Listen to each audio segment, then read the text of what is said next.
Hello students, welcome to our YouTube channel Aryan education foundation, जहां पे हम लोग बात कर रहे हैं क्लास 6 से लेके 10 तक की कंप्लीट मैथ्स की सीरीज प्रोवाइड कराई जा रही है, Hindi medium as well as English medium का। बात करेंगे आज आपका 8वीं क्लास वाले हिंदी मीडियम के जो हमारे बच्चे हैं ना, मैथ्स का जो सीरीज बात हुआ था, हैशटैग नंबर 2 बात करेंगे। हैशटैग 1 में क्या बताया सर, आपको सिलेबस बता के कंप्लीट बताया हूं, पेपर पैटर्न बताया हूं। देखो 8वीं क्लास का ना कोई भी टॉपिक मैं स्टार्ट करूंगा, जैसे कि सीधा पहले टॉपिक पिक किया, चैप्टर 2 एक चर वाले रैखिक समीकरण पिक किया गया है। तो पहले आपको एग्जैक्ट पता ये होना चाहिए ना सर कि यार एक चर वाले रैखिक समीकरण होते क्या है, पहचान क्या है, कैसे हल करेंगे। मतलब ये आपका एक तरीके से इंट्रोडक्शन पार्ट है, आपका बेसिक वाला पार्ट है। इसमें अगर आइडिया रहेगा इसकी काफी मींस अगर कंप्लीट आप वीडियो देखोगे ना, तो जब हमारा टॉपिक चालू होगा ना 2.1 से लेके 2.6 तक की आपकी जो भी टोटल सिलेबस दिया गया है ना, बहुत अच्छे तरीके से समझ में आएगा।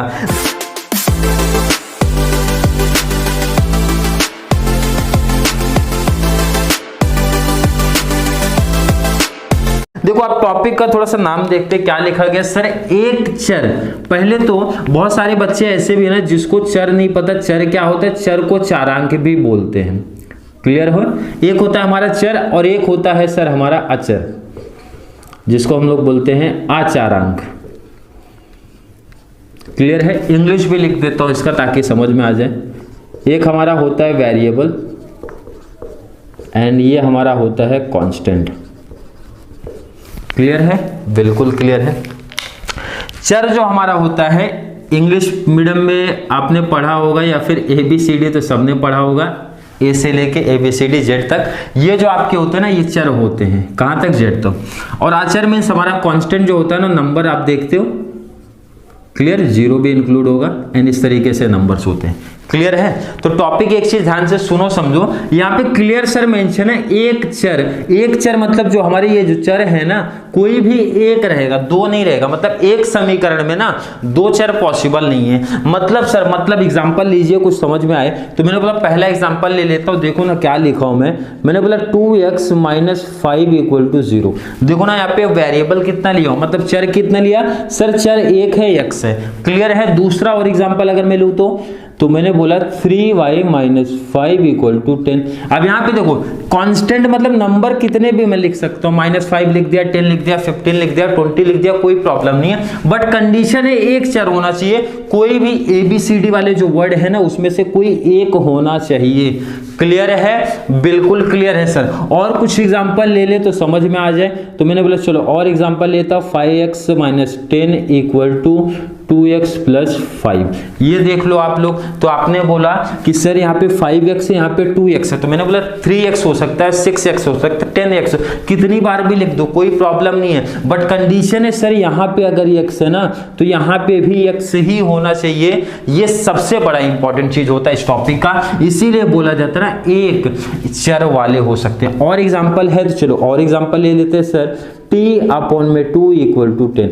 ये क्या है सर, एक चर वाला है क्या, बिल्कुल है। मैंने बोला भाग हो, गुणे हो, जोड़ हो, घटाना हो, किसी में भी हो, बट एक रहना चाहिए, ये चीज ध्यान में रख लो। और कुछ एग्जांपल देखना, चलो और एक एग्जांपल देख लेते हैं।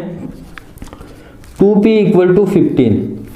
एक चर वाला रैखिक समीकरण है, बिल्कुल है, क्योंकि यहाँ पे जो चर है ना वो हमारा क्या है सर, 15 है। क्लियर हो गया सर, पहचान समझ में आ गई। एक चर कैसे पहचानेंगे, क्या होता है ये समझ में आ गया, चर क्या है, अचर क्या है, उसकी भी नॉलेज हो गई। तो थोड़ी सी नॉलेज और चाहिए आपको इस टॉपिक को स्टार्ट करने से पहले। क्या नॉलेज, ध्यान से देख लो, सुन लो, समझ लो। क्या चीज, पहले मैं एक इक्वेशन लिख देता हूँ, 2x - 5 = मान के चलो 15 लिख दिया। क्लियर है, ध्यान से देखो, ये जो हमारा 2x - 5 है, क्लियर, ये 2x - 5 की अगर मैं बात करूं तो ये आपका है बायां पक्ष।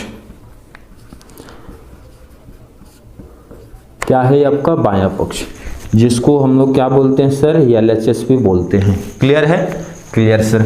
ये जो आपका 15 है, ये है आपका दायां पक्ष। बहुत सारे बच्चों को नहीं पता है, RHS से इसको बोलते हैं। क्लियर है, 15 हो गया, मीन्स बराबर के दूसरी तरफ जो आपका होता है ना वो दायां पक्ष होता है। ये आपका दायां पक्ष हो गया, ये आपका बायां पक्ष हो गया। और ये जो बराबर लिखा है ना, ये बराबर जो लिखा है, बराबर मतलब क्या होता है सर, बराबर मतलब सर बराबर है, बराबर को इसको मतलब बोलते हैं हिंदी में सर समता। क्या बोलते हैं, समता, इक्वल है, बराबर है। तो यहाँ पे एक चीज समझ में आ गया सर, बायां पक्ष, दायां पक्ष और ये बराबर वाले को क्या बोल देते हैं सर, समता बोल देते हैं। और लास्ट चीज जो आपको बेसिक में पार्ट में आएगी, लास्ट और इंपॉर्टेंट चीज, इसी के बेस पे पूरा टॉपिक ही चलेगा। ये देखो ना, सिंपल सा, ध्यान से सुनो समझो। यहाँ पे एक चीज, आप जब कोई भी समीकरण हल करोगे ना, तो हल जब करते हो तो ध्यान रखना पक्षांतर करना पड़ता है। पक्षांतर मतलब होता है बाएं पक्ष से उस किसी भी नंबर को, किसी भी वेरिएबल को, किसी भी चर को, किसी भी अचर को जब हम लोग पक्षांतर करेंगे, बाएं पक्ष से दाएं पक्ष लेके जाएंगे या फिर दाएं पक्ष से बाएं पक्ष में जब लेके आते हैं, तो ध्यान से सुनो, जब वो बाएं पक्ष में प्लस है, ध्यान से सुनना, बाएं पक्ष में अगर वो प्लस है, जिस नंबर को मैं लेके जा रहा हूं, जैसे मान के चलो यहाँ पे, चलो इसको प्लस कर देता हूं, 5 यहाँ पे प्लस है, इसका मैं पक्षांतर जब करूंगा दाएं पक्ष में ना, तो दाएं पक्ष में ये जाके माइनस हो जाएगा। क्लियर है, बिल्कुल क्लियर है सर। प्लस अगर रहेगा तो माइनस हो जाएगा, माइनस अगर रहेगा ना तो प्लस हो जाएगा। ध्यान से सुनो, अब इसको अगर मैं माइनस कर दूं 2x - 5, तो 5 यहाँ पे क्या दिख रहा है सर, माइनस दिख रहा है। जब आप बराबर के उस तरफ लेके जाओगे ना, तो 5 हमारा प्लस में हो जाएगा। ध्यान रखना, ये बहुत इंपॉर्टेंट है, इसी के बेस पे टॉपिक हमारा चलेगा। नेक्स्ट, अगर सर हमारा गुणा है तो क्या होगा, मैंने बोला भाग हो जाएगा, गुणा है तो क्या होगा, भाग होगा। गुणे वाला एग्जांपल आपको देखना है, तो यहाँ पे देखो, ये एग्जांपल देके रखो मैं, 2p = 15। तो कुछ बच्चे बोलेंगे सर गुणा कहाँ दिख रहा है, तो ध्यान से देखो, बीच में गुणा होता है, 2 × p है वो, तो ट्रांसफर करोगे तो जब वहां पे 2 जाएगा ना, तो 15/2 हो जाएगा। जब ट्रांसफर करोगे ना, तो 15/2 हो जाएगा। 2 यहाँ पे गुणा है, पक्षांतर किया तो क्या हो जाएगा आपका, भाग। एक लास्ट टॉपिक है सर, भाग जब रहता है ना, तो ट्रांसफर करते क्या हो जाता है सर, गुणा हो जाएगा। भाग वाला एग्जाम्पल सर कहाँ है, यहाँ पर है, देखो ना, t/2, मतलब 2 बाएं पक्ष में क्या है सर, गुणा है। जब दाएं पक्ष में लेके जाओगे ना, तो 10 × 2 हो जाएगा। मतलब यहाँ पे सर t = 10 × 2, तो t बराबर कितना आ जाएगा सर, 20 आ जाएगा। मतलब ये चीज बहुत इंपॉर्टेंट है, ये जो आप चिन्ह का चेंज करते हो पक्षांतर के समय,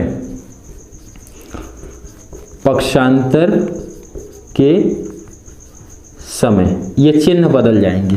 क्लियर है, बिल्कुल क्लियर है। तो एक चर वाले रैखिक समीकरण आपको सिलेबस में दिए गए हैं 8वीं क्लास में। जब आप आगे जाओगे ना, इसका जब बेस आपको क्लियर होगा ना, तो जब आप 10वीं क्लास में जाओगे ना, तो एक चर की जगह आपको आ जाएंगे 2 चर वाले। उसमें कैसे समीकरण रहेगा उसका भी थोड़ा सा एक आइडिया दे दूं, 1-2 एग्जाम्पल दे दूं, ताकि वो भी आपको समझ जाए। अगर मैं समीकरण में इस तरीके से लिख दूं, 2x + 5 = 3y + 10। अब यहाँ पे देखो, x भी है, y भी है, तो ये कितने हो गए सर, 2 चर हो गए। ये आप कहाँ पे देखोगे सर, 10th क्लास में देखोगे। 10th क्लास में कब कॉन्सेप्ट और अच्छे से क्लियर होगा, जब आपको एक चर वाले कॉन्सेप्ट क्लियर होंगे, तभी तो 2 चर वाला कॉन्सेप्ट आपको समझ में आएगा। इसीलिए बोला जाता है 8वीं क्लास आपका क्या रहता है, बेस रहता है। यहाँ से जितना अच्छा बेसिक आपका रहेगा ना, उतना ज्यादा 10th में मैथ्स में आपको इंटरेस्ट आएगा, कॉन्सेप्ट उतने ज्यादा क्लियर समझ में आएंगे। बेसिक जितना अच्छा रहेगा, जबरदस्त रहेगा, उतना ही 9th 10th क्लास में आपको मैथ्स बहुत अच्छे तरीके से समझ में आएगा। तो एक चर समझ में आ गया सर। 2 चर का भी एक एग्जांपल आपको दे दिया, सिंपल सी पहचान है, 2 चर दिखेंगे, मतलब XY दिखेगा, AB दिखेगा, CD दिखेगा, PQ दिखेगा, इस तरीके से आपको दिखेंगे।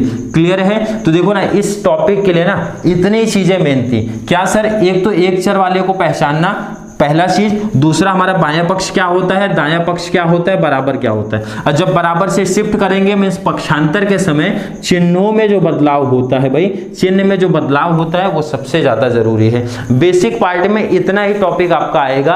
अगर ये टॉपिक आपको समझ में आया है, तो नेक्स्ट वाला जो पार्ट हमारा चैप्टर 2 स्टार्ट होगा ना, 2.1, उतने बेहतरीन तरीके से आपको समझ में आएगा। अगर फिर भी किसी बच्चों को कोई डाउट, कंफ्यूजन रह गया होगा कि सर एक चर वाले रैखिक समीकरण की पहचान क्या है, या फिर पक्षांतर का आपने क्या बताया, वो कॉन्सेप्ट हमको नहीं क्लियर हुआ, तो कमेंट बॉक्स खुला है, आप ऐड कर देना।